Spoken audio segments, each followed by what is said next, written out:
clean water and safe drinking water is really a human right that we're all entitled to. There's hundreds of millions of people in the world that don't have that, and we're very, very lucky to have clean, safe drinking water.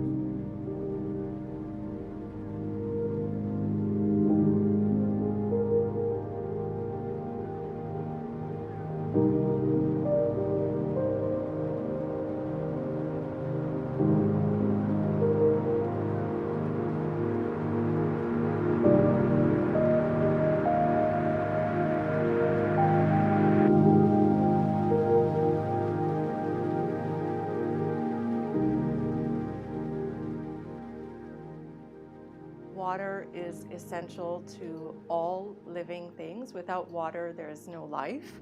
Water is important. It drives economic prosperity. It contributes to social well-being, and also it promotes environmental stewardship.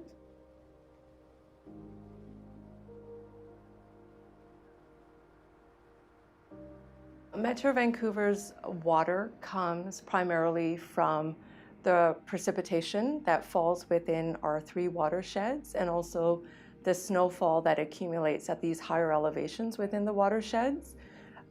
We have 3 watersheds that provide Metro Vancouver's drinking water supply: Capilano and Seymour watersheds in the North Shore, and Coquitlam watershed in the east. So within these watersheds, there's 60,000 hectares of protected land that precipitation and snowmelt fall, and over time that water comes into 3 source reservoirs: Capilano, Seymour, and Coquitlam. And from there we take it and it's treated.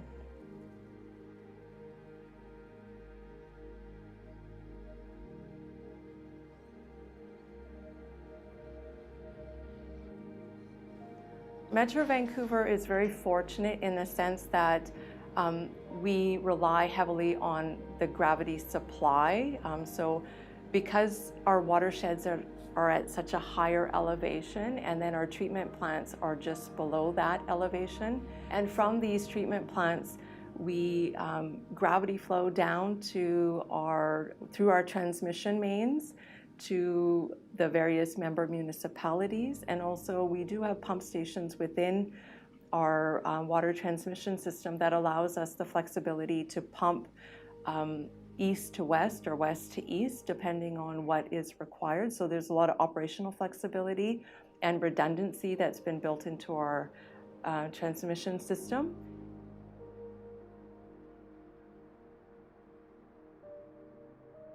So we take the water from the source and we run it through a direct filtration process. So we have flocculation.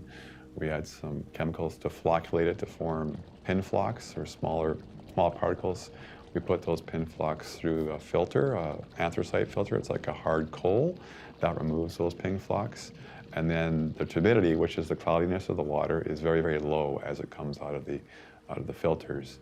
And it goes from to UV light, and UV is used to disinfect the water from harmful microorganisms like Cryptosporidium or Giardia. And then the final step is to use chlorine as a disinfectant, and that goes into our clear well, and from our clear well it flows through our distribution system with a bit of chlorine residual in there to keep it safe in the distribution system. If we do run into a supply issue due to climate factors, so we have particularly dry summer, we do enact water restrictions through different stages, depending on the current conditions of our reservoirs, how much water we have, capacities. Within Metro Vancouver, we're planning for the future and future climate change when it occurs. So we have long-term forecasting out 50 and 100 years, and we have climate models as well they look at. So all that's factored into our planning for future infrastructure so that we're on top of it or ahead of the curve when it comes to climate change. If we were to have an earthquake event, I think we would be in good shape to take care of continuous water supply to the region.